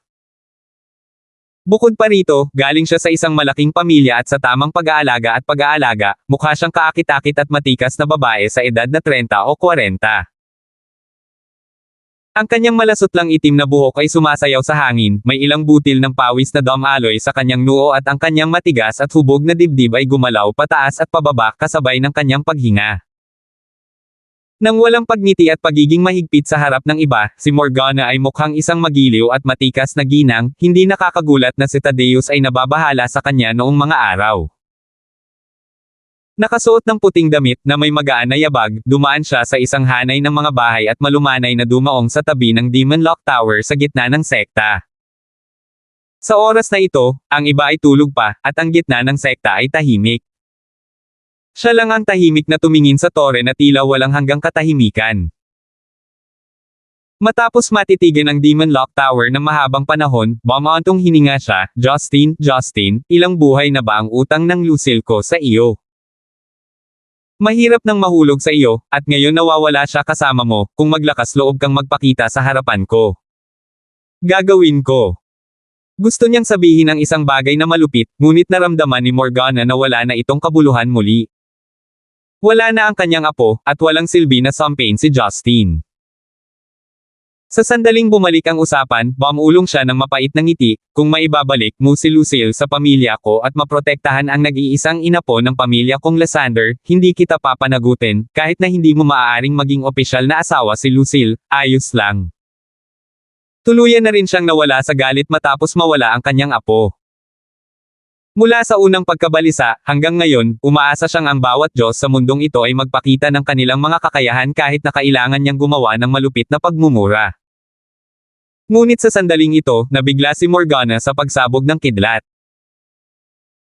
Naramdaman na lang niya ang isang purple glow na liwanag na kumikislap sa Demon Lock Tower sa kanyang harapan at biglang lumubog ang dalawang pamilyar na figure mula sa himpapawid. Lucille. Justin. Naisip ni Morgana na siya ay nakatutuwa ngunit pagkatapos na tingnang mabuti, ito nga ay si Justin at ang kanyang apo sa kanyang Daoist na robe. Nakakabigla ito hanggang sa halos nakalimutan na niyang mag-react. Pagkatapos ng mahabang paghinto, sa wakas ay naalala niyang tawagan ang iba. Pagkatapos ay sumugod siya, dinampot muna ang walang malay na si Lucille upang makita kung ano ang lagay niya. Sa panahon ng pagsusuri, nagulat siya nang makitang ang lakas ng mga meridian sa katawan ni Lucille ay ibang-iba sa nakaraan. Ang higit na ikinagulat niya ay ang kanyang sariling likas na true chi ay hindi makakapasok sa kanyang katawan. Ang malakas na enerhiya sa kanya, hindi nakakagulat, ay ang true yuan na makukuha lang sa soul forming stage. Paano nga ba sila nakalabas sa Demon Lock Tower pagkatapos na mawala sa napakaraming araw na hindi maipaliwanag? Bukod dito, ano nga ba ang naranasan ni Lucille? Paano siya direktang tumawid sa Golden Core Stage at pumasok sa Soul Forming Stage? Hindi kaya may ginawa si Justin para sa kanya. Matapos makumpirma na walang mali sa kanyang apo, nakahinga siya ng maluwag at medyo natuwa. Naalala ni Morgana si Justin na nakahiga sa gilid, at mabilis na ibinaba si Lucille at lumapit para tingnan. Sa sandaling iyon ay naramdaman ni Morgana na biglang lumubog ang kanyang puso. Si Justin ay tila nagtitiis ng mabangis na pagpapahirap, nakahiga sa lupa, ang kanyang katawan ay patuloy na nakakulot at nakaunat. Ang kanyang buong katawan ay bahagyang naglalabas ng madilim na kulay abo na mapanlinlang na enerhiya, ang kanyang mga mata ay nakapikit ng mahigpit, at ang kanyang lalamunan ay gumawa ng namamaos na tunog na parang gasgas. Nang tila naabot na niya ang isang limitasyon, sa wakas ay hindi niya napigilan, at iminulat ang kanyang mga mata na sumisigaw ng galit. Isang pares ng eskarlate na mata ang kumikinang sa dilim, na bulok na parang demonyo, ganap na hindi katulad ng mga mag-aaral ng tao, na tinatakot si Morgana sa kaibuturan. 1337 Tulad ng hindi alam ni Morgana kung ano ang gagawin, nakita niya si Justin na tila naubos ang lahat ng kanyang lakas pagkatapos ng kanyang sigaw. Namatay siya pagkatapos. Sa oras na ito, isang malaking pulutong ng mga miyembro ng Red Flame Iron Brigade at mga disipulo ng Shusha na nakarinig ng sigaw ay tumakbo rin palabas.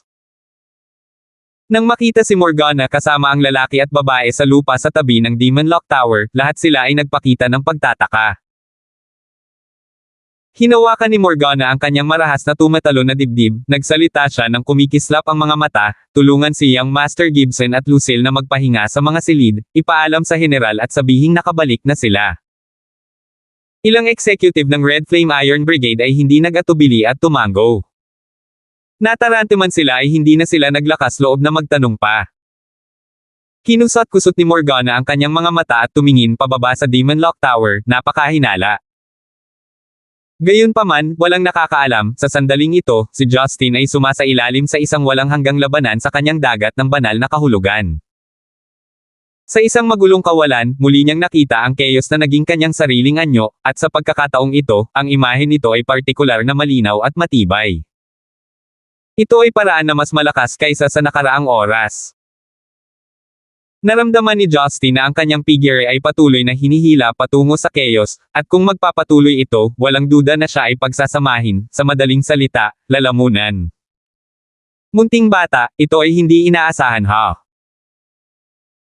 Bagamat ang 79 na layer ng Purple Glow Heavenly Lightning ay iba sa normal na kidlat, ito ay binago ng pinakamadalisay na Heaven and Earth energy.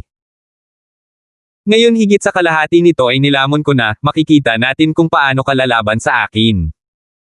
Malapad na ngisi na sabi ni Chaos. Umasa si Justin sa kanyang malabakal na lakas upang kontrolin ang kanyang kaluluwa, at ang kanyang puso ay kinikiliti ng puot.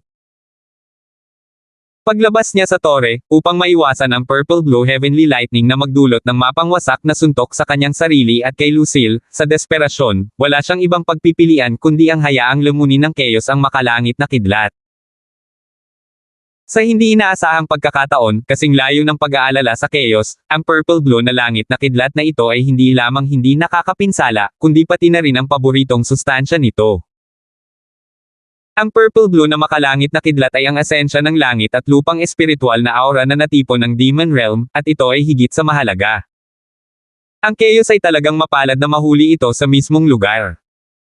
Sa ganoong paraan, ang sigla ng chaos ay mabilis na nakabawi sa proseso ng paglabas ng tore, at ngayon ay lumaki na ito sa isang lubhang mapanganib na antas.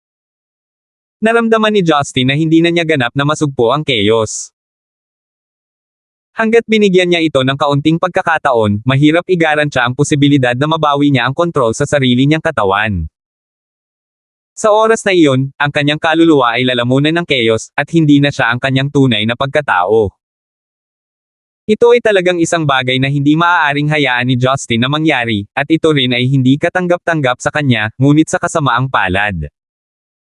Ang tapos na ay tapos na, wala na siyang magagawa pa. Ano ba boy, ayaw mo pa bang magpasakop? Ang pag-aambag ng katawan ng isang mortal sa iyong supremacy ay iyong pribilehyo, nakangiti ng masama ang chaos. Ngumisi si Justin, kalokohan.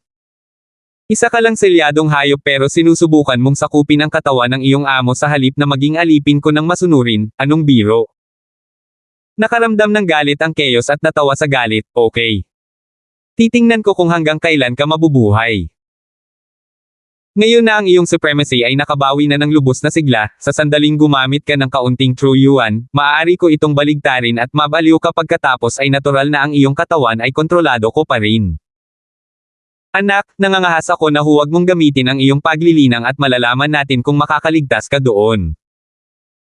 Ang mga gustong uminom ng iyong dugo at kumain ng iyong laman sa mundong ito kung ikaw ay sapat na matalino, hayaan mong angkinan ko ang iyong katawan ng masunurin, kung gayon walang sino mang hihipaw sa iyo. Alam ni Justin na nagsasabi ito ng totoo, kapag nakabawi ito sa isang tiyak na antas, makokontrol nito ang kanyang core sa sandaling gamitin niya ang kanyang true yuan. Kasalukuyan siyang lihim na nagsisisi sa paghawak niya sa Chaos Cauldron noon, kung hindi na niya kailangang harapin ang isang ito dito mismo. At muli, kung wala itong Chaos Cauldron, malamang na hindi siya mabubuhay hanggang ngayon. Ang Chaos ay tila nasiyahan, naghihintay kay Justin na atubiling isuko ang kontrol, naghihintay na lumunin nito, kaya nang hindi nagsasalita ng ilang salita, tumigil siya sa pakikibaka kay Justin at tahimik na binawi ang banal na kahulugan nito. Sa wakas ay ipinagtanggol ni Justin ang kanyang kaluluwa, at pagkatapos na pakalmayan ang kanyang isipan, malinaw niyang naramdaman ang kanyang mga meridian. Dahan-dahan niyang iminulat ang kanyang mga mata at lumanghap ng sariwang hangin. Ang lumitaw sa kanyang harapan ay isang magandang mukha na may masasayang luha dahil sa pananibik at saya. Kuya Gibson, sa wakas ay nagising ka na, pinunasan ni Lucille ang kanyang mga luha mula sa kanyang bahagyang namamaga na mga mata. Nakasuot pa rin ang dalaga ng simple at eleganteng berdeng robe, nakalagay sa likod niya ang malasutla niyang itim na buhok at hindi pa niya gaanong naayos ang sarili. Lucille. Bahagyang tumawa si Justin, sa kabutihang palad, ayos ka lang. Dahan-dahang umupo, tumingin-tingin si Justin sa paligid at nalaman niyang nasa isang silid siya. Subconsciously ginagamit ang kanyang cultivation base, iniisip na iwaksi ang kanyang divine sense para tingnan ang paligid. Sa sandaling ginamit niya ang True Yuan sa kanyang kaibuturan, nakaramdam siya ng kirot sa kanyang ulo. Nanginig ang kanyang kaluluwa at nablangko agad ang kanyang isip, muntik na siyang mawala ng malay. Nagmamadaling itinigil ni Justin ang paggamit ng True Yuan, ngunit sa halip ay binanggit ang mga pagsasanay ng Endless Resolve Restoration Scripture, at nagsagawa ng makatuwirang pagsupil bago siya gumaling. Ngunit sa pagkakataong ito rin ang naging dahilan ng pagpawis niya ng malamig, at namutla ang kanyang mukha. Laking gulat ni Lucille kaya iniunat niya ang kanyang hubad na kamay at hinawakan ang noo ni Justin, Kuya Gibson, okay ka lang ba? Bigla kang hindi maganda. Hindi nang ahas si Justin na sabihin sa babae na kung hindi lang siya nag-react ngayon, halos hinayaan na niya ang chaos na samantalahin siya. Pagkatapos ay ngumiti siya at sinabing, mayroon pa rin akong matagal na takot kapag naiisip ko ang sitwasyon sa Torre ngayon. Naniwala lang si Lucille na totoo iyon at tumango siya bilang pagsang-ayon. Gayunpaman, sa pag-aakalang sila ni Justin ay lumipad ng napakalapit sa isa't isa, na dumaranas ng pagsubok sa buhay at kamatayan, siya ay namula ng husto. Hindi napansin ni Justin ang kaakit-akit at mahiyaing kilos ng babae sa sandaling ito, dahil depressed pa rin siya sa sarili niyang kalagayan. Tila hindi na bluff ang chaos. Pabayaan na ang pakikipaglaban ng ligaw, ang paggamit ng kaunting True Yuan ay magbibigay ng pagkakataong maghimagsik. Sa ganitong paraan, hindi ba't kailangan kong pigilan sa hinaharap?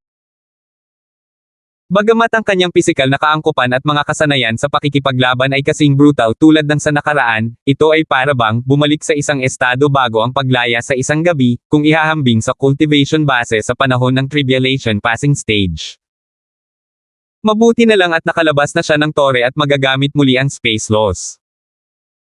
Siguro kailangan niyang gumugol ng ilang oras sa pag-iisip tungkol sa natatanging kaalaman ng mga Diyos. Kung kaya niyang makabisado ito hanggang sa level ni Athena, ang tribulation passing stage cultivation base ay wala. Siyempre, walang ganoong kahusay na mentalidad si Justin na talikuran ang hardwind cultivation base, ngunit sa ngayon, wala siyang maisip na paraan para sugpuin ng ligtas ang chaos, kaya kailangan niyang maglaan ng oras. Marami na siyang nakitang sakuna at dumanas ng higit sa isa o dalawang pag-urong, kaya hindi siya makaramdam ng pagkatalo dahil dito. Ang mga bagay ay babalik sa tamang oras, bawat problema ay may solusyon. Sa kabila ng pagiging solemna at kalungkutan, tinanong ni Justin si Lucille kung saan ang lugar na ito at kung ano ang sitwasyon. Pagkatapos na matagpuan ni Morgana silang dalawa, hiniling niya na ibalik kami sa isa sa mga silid sa Susan para magpahinga. Hindi nagtagal si Lucille ay nagising ngunit hindi nagpakita ng senyales ng paggising si Justin, at palagi siyang nagpapakita ng nakakatakot na ekspresyon. Alam ni Morgana na hindi ito isang bagay na matutulungan ng mga panlabas na puwersa, kaya nagplano siyang maghintay at obserbahan ang sitwasyon.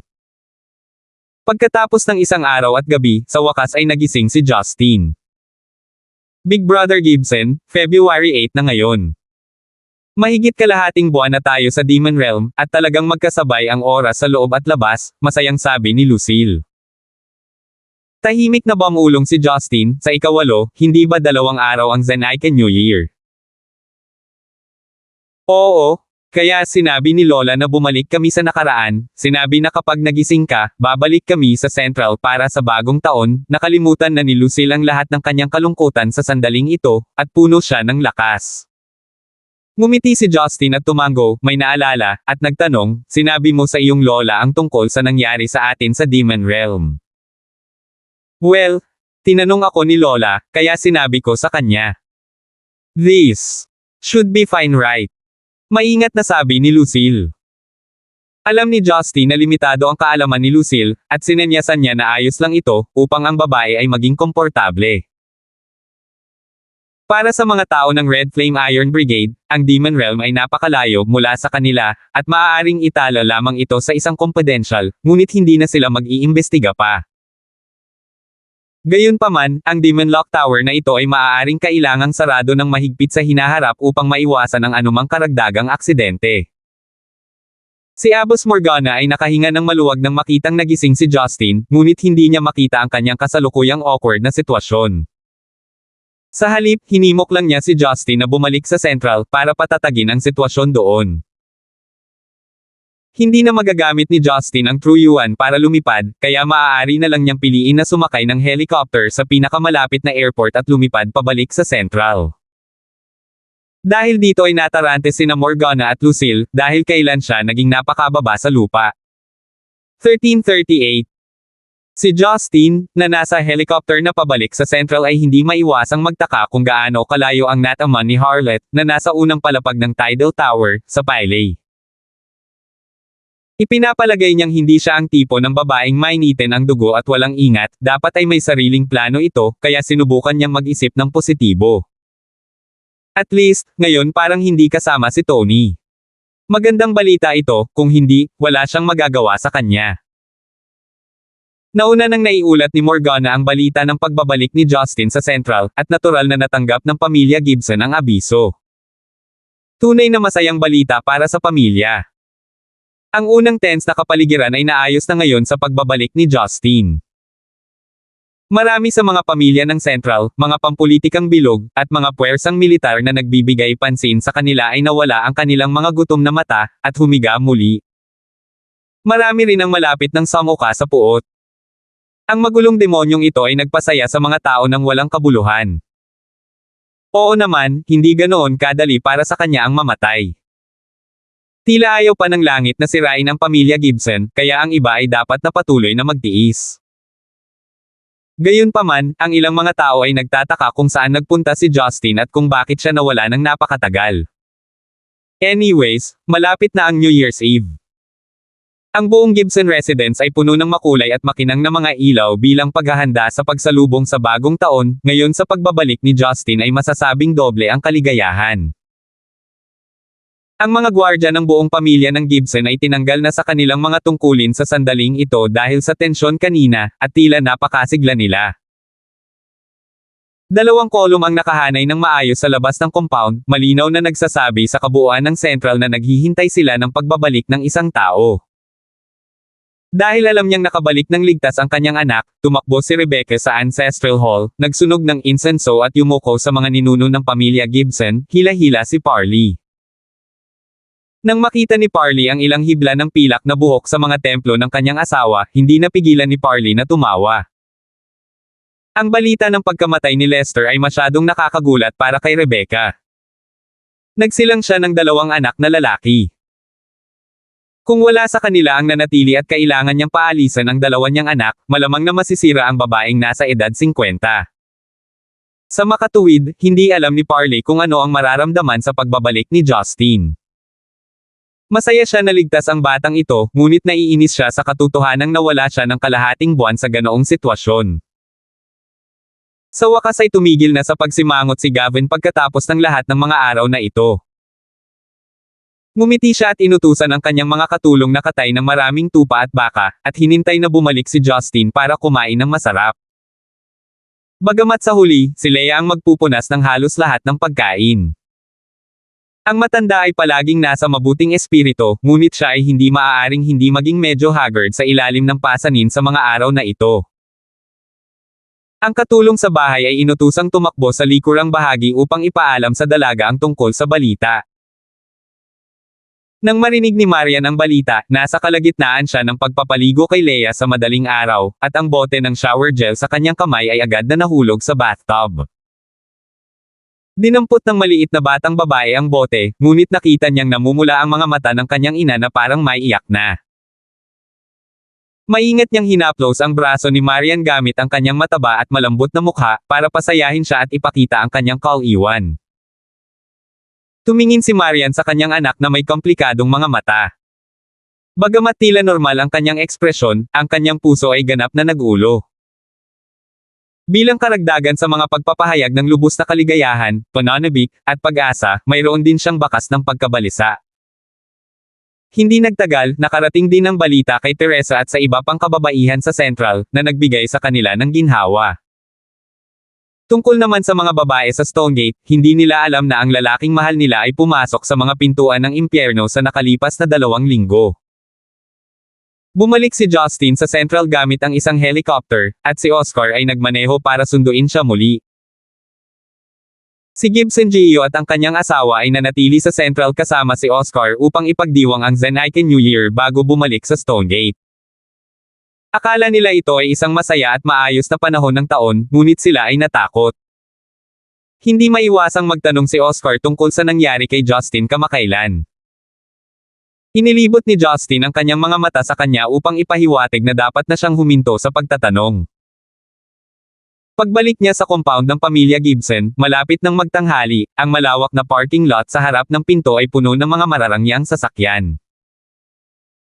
Obviously, maraming tao ang bumisita matapos marinig ang balita, pero sa totoo lang, gusto nilang kumpirmahin kung nakabalik na talaga siya. Matapos huminto ang itim na Mercedes-Benz S600 sa harap ng bahay, nagtagal ang dalawa sa pagbaba. Hey, Brother Chen? Mukhang maraming tao ang sabik na hindi ka na bumalik. Si Oscar ay nasa Central Circle kasama ang kanyang mga magulang nitong mga araw, at naging matured na siya. Tumingin si Justin sa salamin sa kotse, hinawakan ang scum sa kanyang baba, at sinabing malabo, sigarilyo. Bagamat hindi naninigarilyo si Oscar, mayroon pa rin siyang isang kahon ng yellow crane sa kotse para sa kanyang mga bisita. Pagkatapos ay binuksan niya ito at pinasa kay Justin ang isang stick. Kinuha ni Justin ang buong bag at tinitigan, ikaw brat, mayroon kang isang buong kahon at binibigyan mo lang ako ng isang stick. Ang liit mo. Naluluha si Oscar, hindi mo nilinaw ang iyong sarili. Ilang araw na siyang hindi naninigarilyo. Ngayong sa wakas ay bumalik na siya sa kanyang mundo, paanong hindi niya pakakawalan ang sarili, kaya na-addict na naman siya sa paninigarilyo. Kaya lang, ang high-end na sigarilyong ito ay hindi sapat na kapanapanabik na naging dahilan upang hindi nasiyahan si Justin.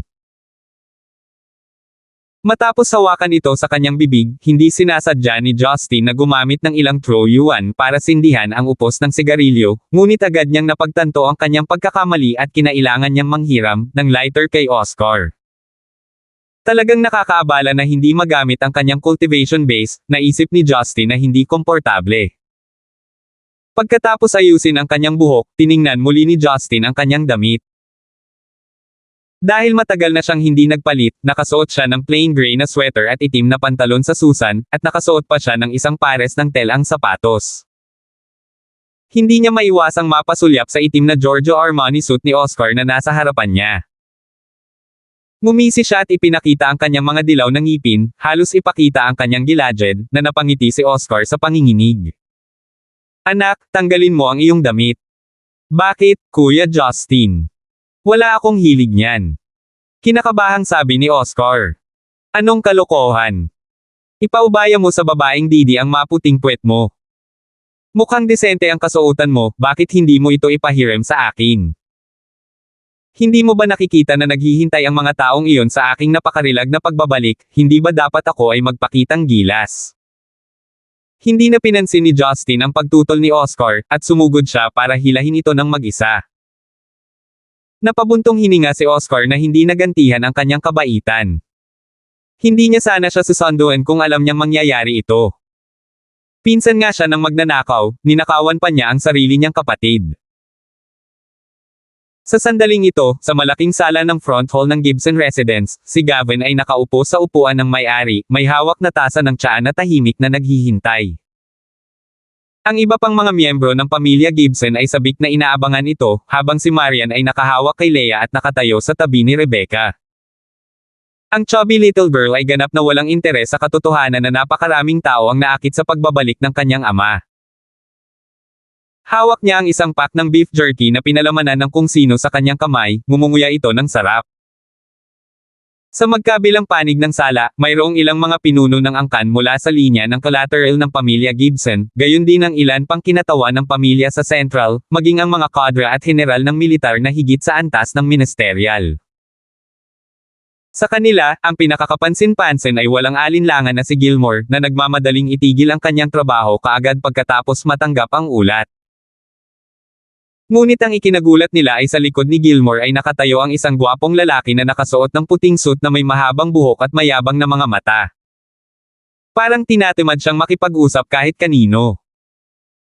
Pumasok ang isang gwardya sa lobby at nagulat, "Marshal, nasa labas na ang kotse ni Young Master Justin, ngunit hindi ko alam kung bakit hindi pa siya bumaba.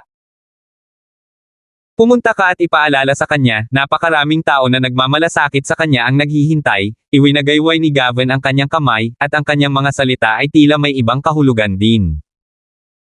Si Rebecca, na nakatayo sa likuran, ay sabik na pumunta roon at buksan ng personal ang pinto para sa kanyang anak, at kinakamot niya ang kanyang leeg ng balisang. Pagkaraan ng ilang sandali, sa wakas ay gumagalaw sa gate, at sa sandaling may isang pamilyar na figure na pumasok sa pinto, karamihan sa kanila ay napabuntong hininga at nagpipigil ng hininga. Ang magulong buhok ni Justin ay napakalandi at may ilang buhok na kumukulot. Nakasuot ng isang pares ng malaking salaming pang-araw na kinuha mula kay Oscar, tinakpan ang kalahati ng kanyang mukha, kinagat ang ugat ng upos ng sigarilyo, at nagbuga ng puting usok. Ang kanyang gray na sweater ay napalitan ng striped shirt na suot ni Oscar. Gamit ang itim na suit jacket na may pares ng leather na sapatos bilang tsinelas dahil hindi kasya, pumasok siya sa sala na may tunog na tip-tap. Ang seryoso at hindi mahuhulaan na mga ekspresyon sa mukha ng lahat ay bumagsak sa sandaling ito, karamihan ay may kakaibang mga ekspresyon na hindi maiwasang matawa. Maging si Rebecca, na labis na nasa sabik, ay nakatayo roon ng blanko nang makita niya ang hitsura ng kanyang anak, hindi alam kung ano ang sasabihin. "Haha, ang daming naghihintay na makakain ko. Mukhang maganda ang kasikatan ko, pinaghirapan ng mga kasama ko. Haha. Oh, di ba ministro ang ito? Nako, andito rin si General Lee." Tinanggal ni Justin ang kanyang salaming pang-araw nang pumasok siya sa pinto, nakipagkamay sa mga opisyal at kinatawan na ito na tanging alam lang niya sa kanilang pag-iral, tulad ng isang pinunong kumukonsinti sa masa. "Salamat po at sinamahan ninyo ako, ingat lagi mga master."